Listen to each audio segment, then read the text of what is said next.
1961 के टाइम पर सोवियत संघ, जिसे यूएसएसआर के नाम से भी जाना जाता था, और यूएसए, संयुक्त राज्य America, United state of America, ये दोनों बहुत ही ज़्यादा ताकतवर थे।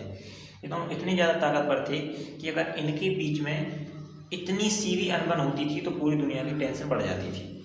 और यही कारण था कि 1961 में इन दोनों के बीच में थोड़ी सी मनमुटाव ने इतना बड़ा रूप धारण कर लिया और क्यूबा मिसाइल संकट के वजह से तृतीय विश्व युद्ध बिल्कुल अपनी कगार पर था।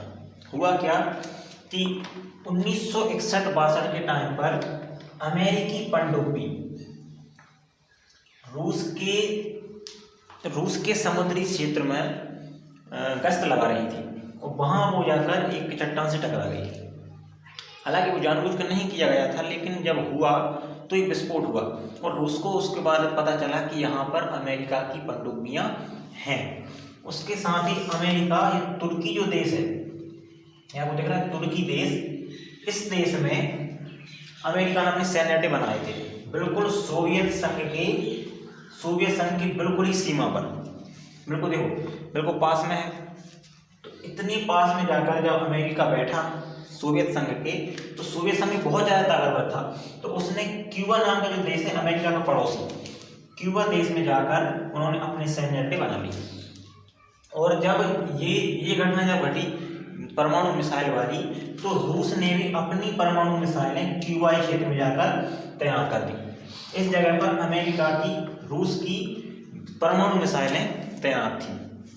जब रूस ने अपनी परमाणु पनडुब्बियाँ अमेरिकी समुद्री क्षेत्र में भेजी, तब अमेरिका को इस बात की बिल्कुल भी भनक नहीं थी कि वो अमेरिका के क्षेत्र में घुस चुकी हैं। अमेरिका उसी टाइम पर समुद्र में, ऊपर समुद्र, आकाश में भी और समुद्र में भी उनकी नेवी युद्ध अभ्यास कर रही थी।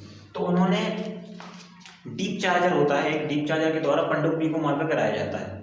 तो उन्होंने इस बात का प्रयास किया कि हम पनडुब्बी को कैसे मार कर गिराएंगे, तो इस बात की हम प्रैक्टिस करते हैं। तो उस प्रैक्टिस करने के लिए उन्होंने उस पनडुब्बी मारने के लिए उस डीप चार्जर को छोड़ दिया।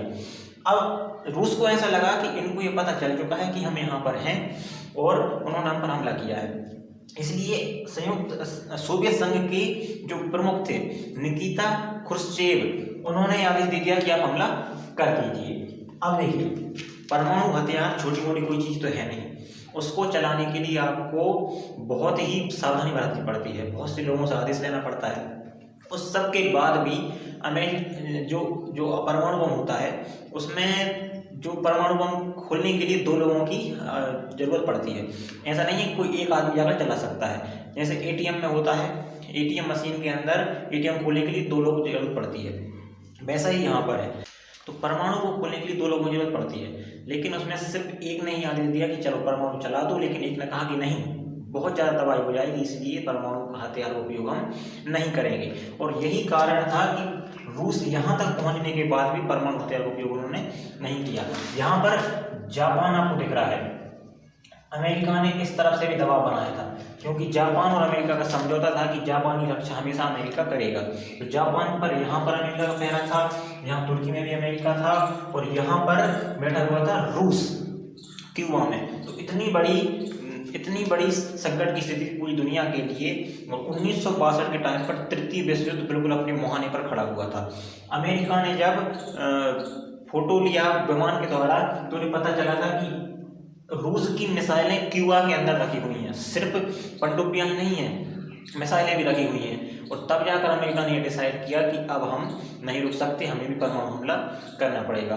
और आपको जानकर हैरानी होगी कि उस टाइम पर जो परमाणु हथियार उपयोग हो रहे थे, जब अमेरिका ने जापान पर परमाणु हथियार का उपयोग किया था, उन हथियारों के मुकाबले ये हथियार 10 गुना से भी ज़्यादा ताकतवर थे। अगर एक भी हथियार चल जाता ना, तो पूरी दुनिया समाप्त हो जाती, क्योंकि दोनों देशों में से कोई भी खामोश रहने वाला नहीं था। यही कारण था कि संयुक्त राज्य अमेरिका के राष्ट्रपति और सोवियत संघ के प्रमुख निकिता क्रुश्चेव दोनों ने मिलकर महासचिव, जो संयुक्त राष्ट्र संघ के महासचिव थे, उनसे मिलकर बात की और तीनों के बीच में समझौता हुआ। और समझौता के तहत ये बात कही गई कि 28 अक्टूबर 1962 में एक समझौता हुआ और ये बात कही गई कि रूस सोवियत संघ अपनी यहाँ से सारे मिसाइल वापस ले जाएगा और सारे परमाणु हथियार नष्ट करेगा, क्योंकि परमाणु हथियार अगर होंगे तो दुनिया में विनाश का खतरा बना रहेगा। अमेरिका अपने सैन्य हटाएगा तुर्की से, जापान के द्वारा भी रूस पर जासूसी नहीं करेगा, रूस भी अपनी प्रक्रियाएं जो वो अमेरिका को परेशान करने के लिए करते हैं वो नहीं करेंगे, और उसके अलावा दोनों ही देश परमाणु हथियारों को नहीं बनाएंगे और इन सब की देखरेख, इन सब पर नजर रखेगा संयुक्त राष्ट्र संघ।